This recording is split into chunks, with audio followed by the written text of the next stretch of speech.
You, John Fitzgerald Kennedy, do solemnly swear. I, John Fitzgerald Kennedy, do solemnly swear. That you will faithfully execute the office of President of the United States. That I will faithfully execute the office of President of the United States. And will, to the best of your ability.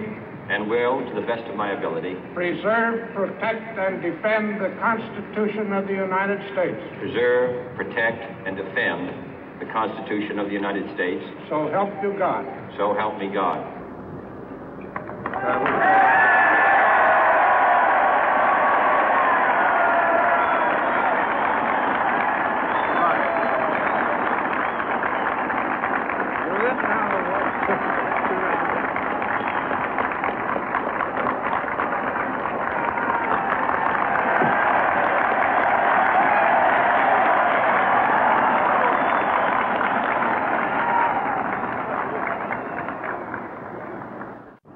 Vice President Johnson, Mr. Speaker, Mr. Chief Justice, President Eisenhower, Vice President Nixon, President Truman, Reverend clergy, fellow citizens.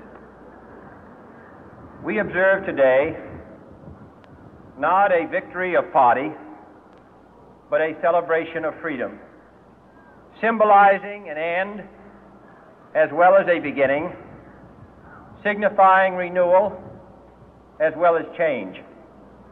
For I have sworn before you and Almighty God the same solemn oath our forebears prescribed nearly a century and 3/4 ago.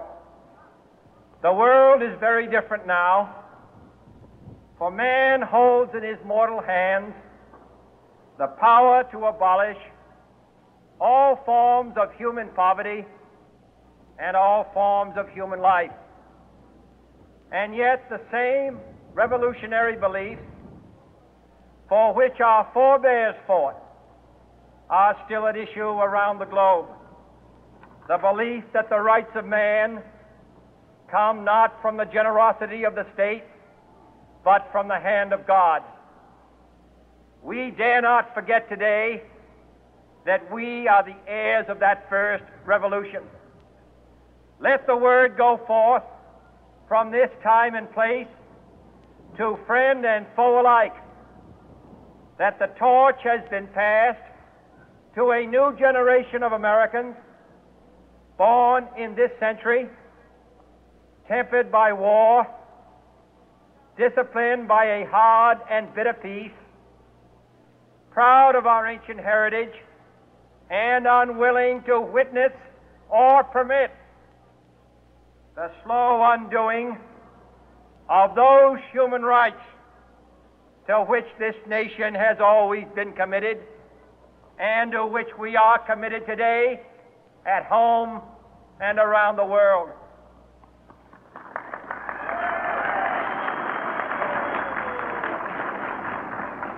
Let every nation know, whether it wishes us well or ill, that we shall pay any price, bear any burden, meet any hardship, support any friend, oppose any foe to assure the survival and the success of liberty.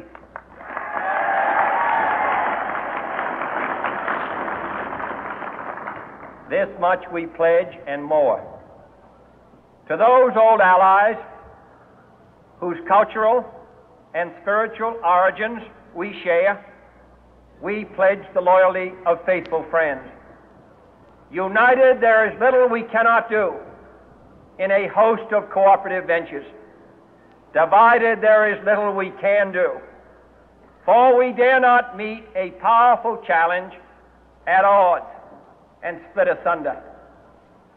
To those new states whom we welcome to the ranks of the free, we pledge our word that one form of colonial control shall not have passed away merely to be replaced by a far more iron tyranny. We shall not always expect to find them supporting our view, but we shall always hope to find them strongly supporting their own freedom, and to remember that in the past, those who foolishly sought power by riding the back of the tiger ended up inside.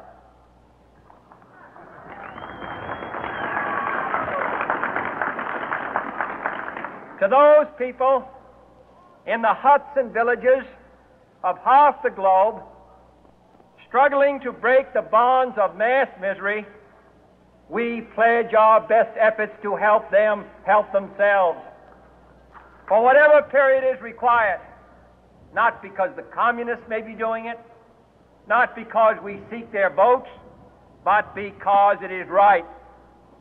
If a free society cannot help the many who are poor, it cannot save the few who are rich.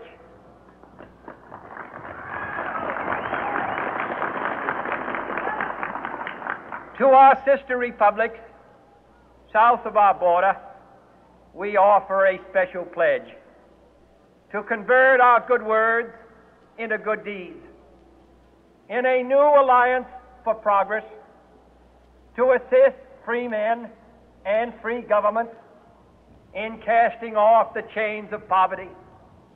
But this peaceful revolution of hope cannot become the prey of hostile powers.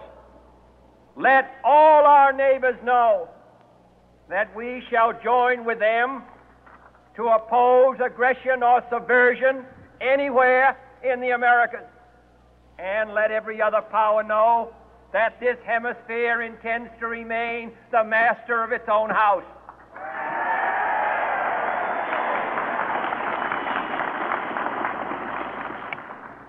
To that World Assembly of Sovereign States, the United Nations, our last best hope, in an age where the instruments of war have far outpaced the instruments of peace, we renew our pledge of support to prevent it from becoming merely a forum for invective, to strengthen its shield of the new and the weak, and to enlarge the area in which its writ may run. Finally, to those nations who would make themselves our adversary, we offer not a pledge, but a request that both sides begin anew the quest for peace. Before the dark powers of destruction, unleashed by science, engulf all humanity in planned or accidental self-destruction, we dare not tempt them with weakness, for only when our arms are sufficient beyond doubt can we be certain beyond doubt that they will never be employed. But neither can two great and powerful groups of nations take comfort from our present course, both sides overburdened by the cost of modern weapons, both rightly alarmed by the steady spread of the deadly atom, yet both racing to alter that uncertain balance of terror that stays the hand of mankind's final war. So let us begin anew, remembering on both sides that civility is not a sign of weakness, and sincerity is always subject to proof. Let us never negotiate out of fear, but let us never fear to negotiate.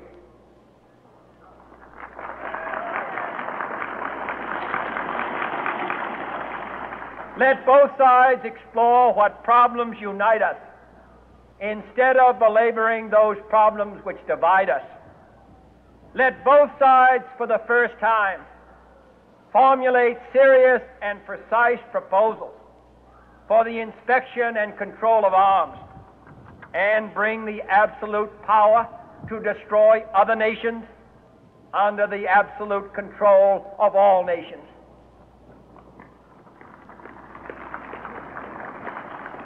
Let both sides seek to invoke the wonders of science instead of its terrors. Together, let us explore the stars, conquer the deserts, eradicate disease, tap the ocean depth, and encourage the arts and commerce.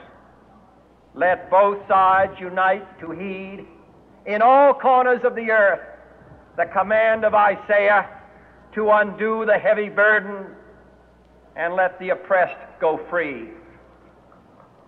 And if a beachhead of cooperation may push back the jungle of suspicion, let both sides join in creating a new endeavor, not a new balance of power, but a new world of law, where the strong are just and the weak secure and the peace preserved.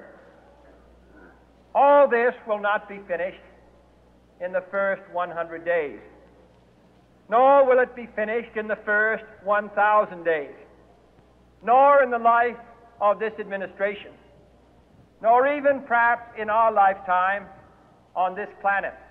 But let us begin.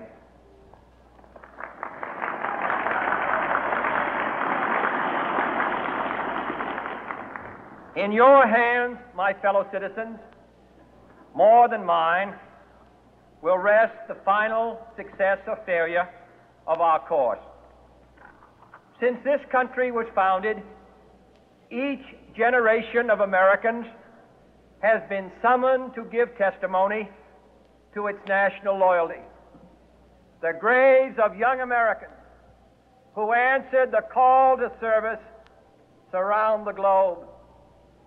Now the trumpet summons us again, not as a call to bear arms, though arms we need, not as a call to battle, though in battle we are, but a call to bear the burden of a long twilight struggle, year in and year out, rejoicing in hope, patient in tribulation, a struggle against the common enemies of man, tyranny, poverty, disease, and war itself.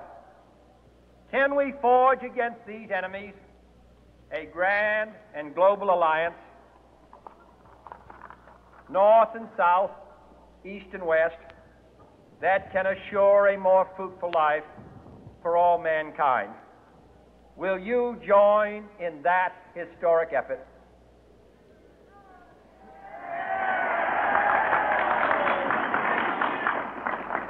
In the long history of the world, only a few generations have been granted the role of defending freedom in its hour of maximum danger. I do not shrink from this